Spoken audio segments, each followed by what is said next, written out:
Hi, it's Sunday evening, October 19th, and I want to talk about gold.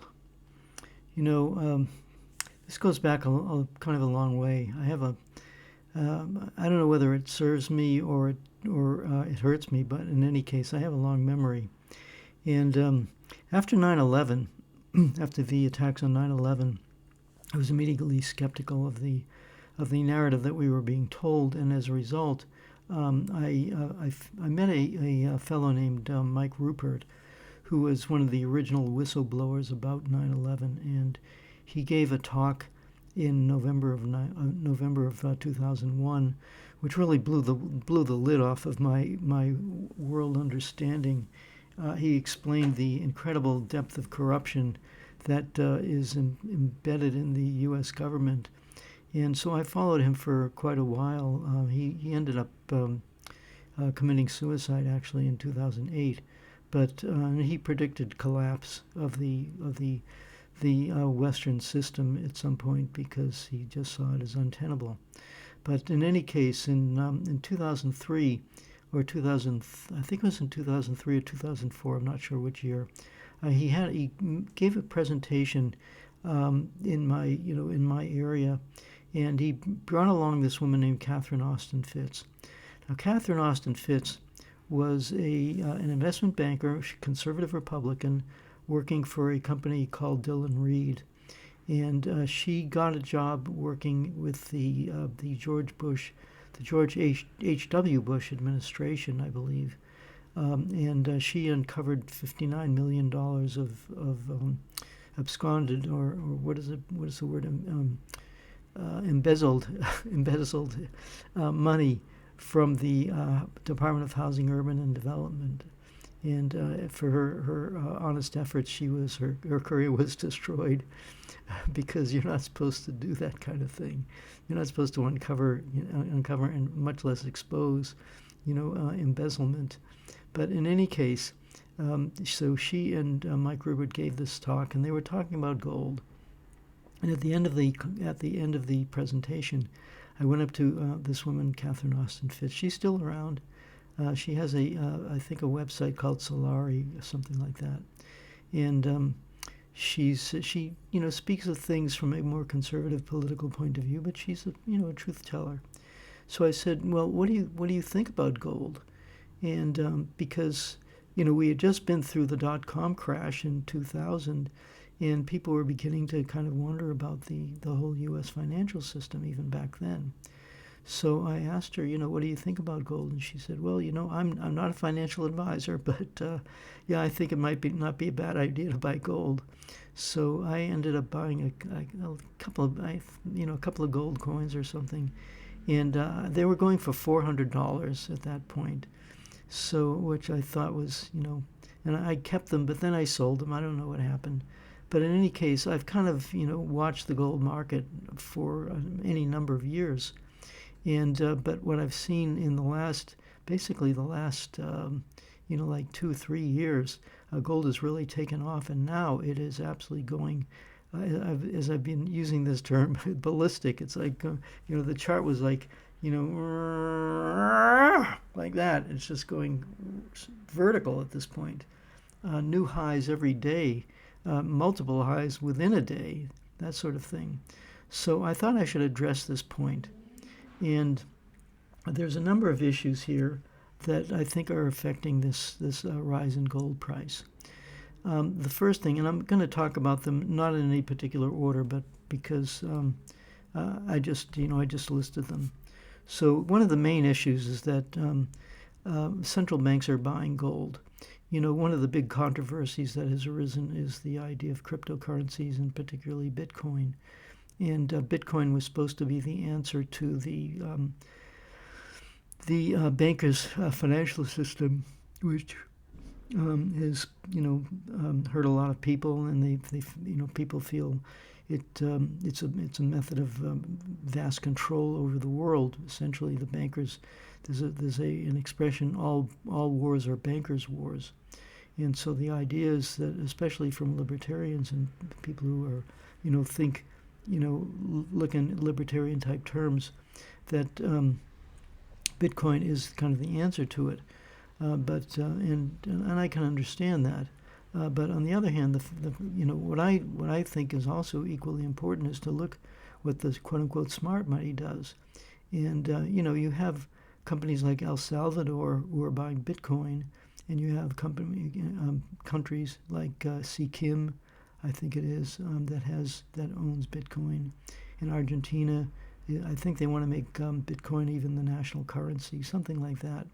But what are the big boys doing? We're talking about China, Russia, some of the major countries. They're buying gold. They're buying lots of gold, and there's even been talk of like a gold-backed ruble.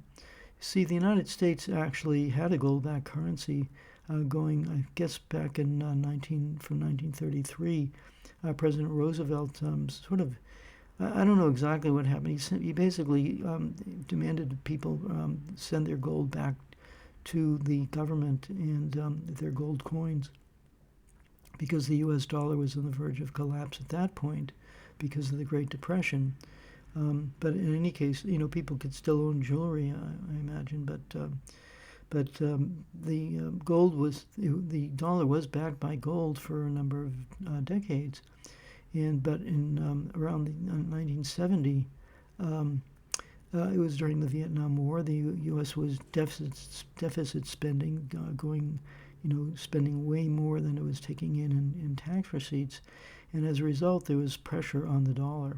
But the dollar was backed by gold. So at one point, Charles de Gaulle, the president of France, said to the United States, we don't really want your dollars anymore because they're losing value because you're printing so many of them that when you print something, there's more supply of it, then the value of it goes down. But gold is far more stable. So, Charles de Gaulle was actually, there was a number of assassination attempts presumably because of his defiance of U.S. hegemony. But anyway, at a certain point, President Nixon said that they were no longer going to pay out gold as a substitute for the dollar, and so they basically decoupled gold from the U.S. dollar. So the dollar is a what we call a fiat currency. It means money is just printed out of thin air. Now, what has happened though is that because the dollar has been viewed as hostile, you could say, to many countries, because when you're trading in the dollar system, if the U.S. government says we're going to impose sanctions on you, you can't trade in dollars, or they restrict the use of your dollars, or even take your money, as what happened with Russia. Russia had $300 billion U.S. dollars in foreign banks, and the U.S. government just says we're freezing them. You don't have access to it anymore.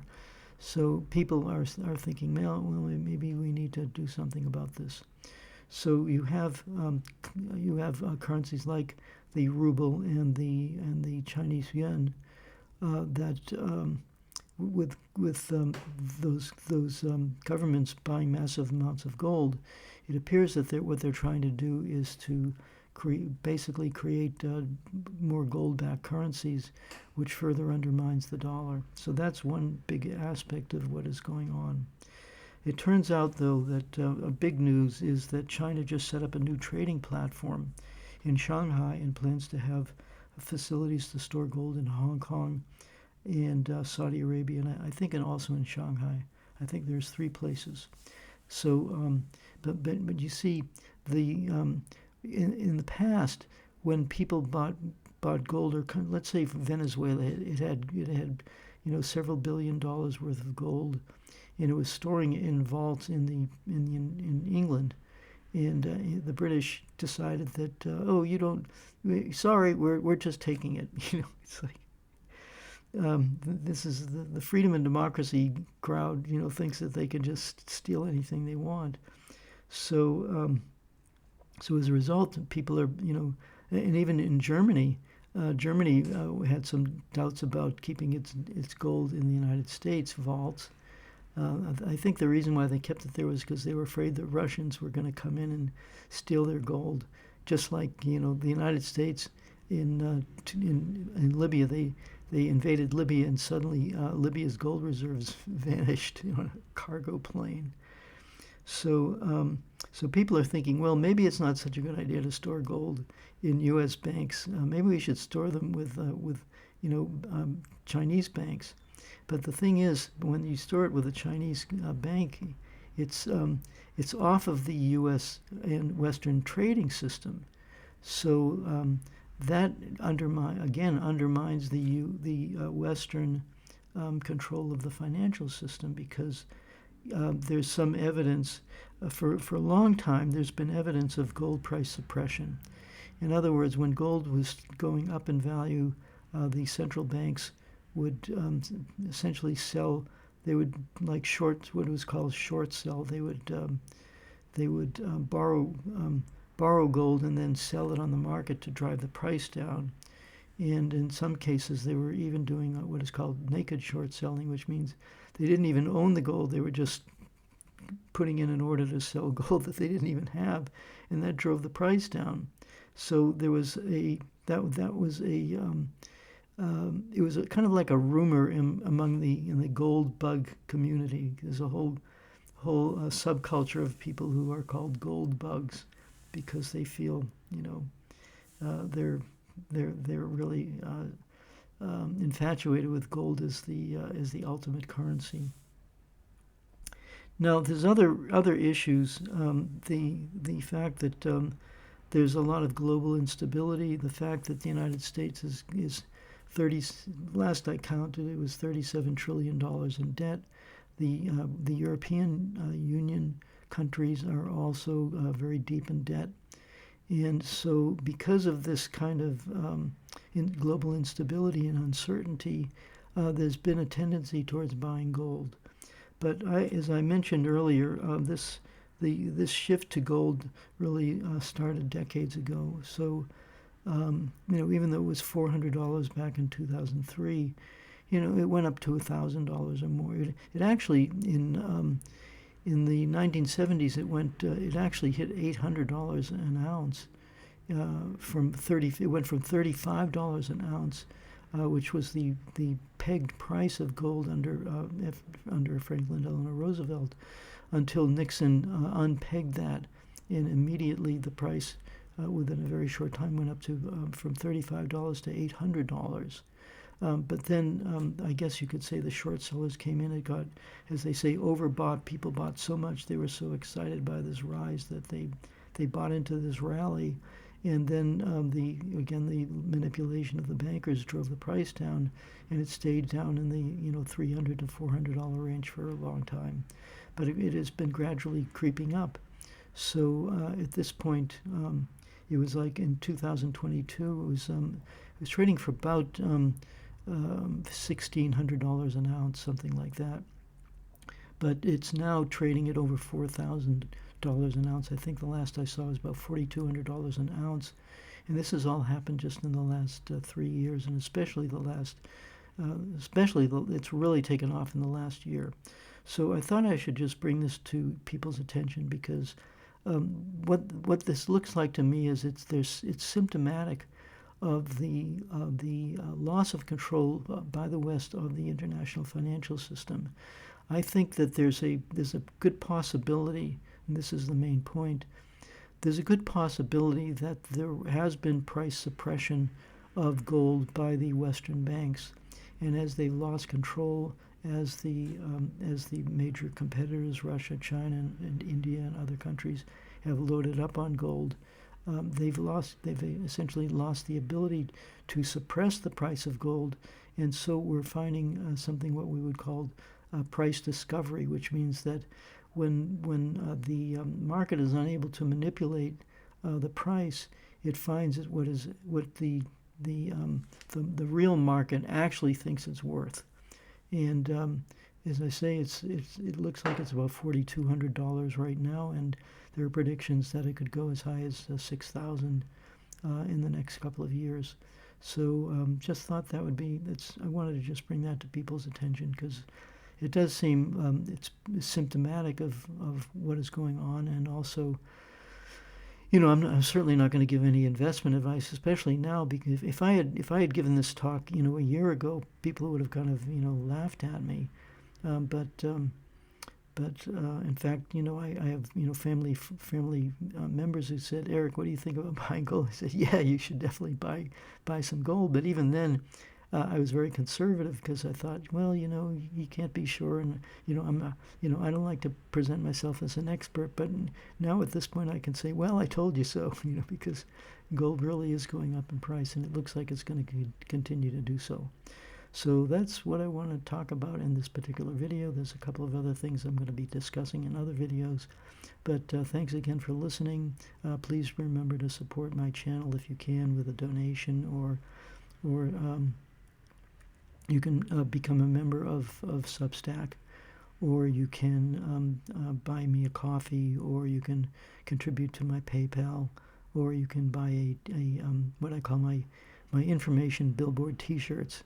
Which are T-shirts that they're not promoting me personally. They're just promoting ideas that I like to put out there to get people to think, because that's my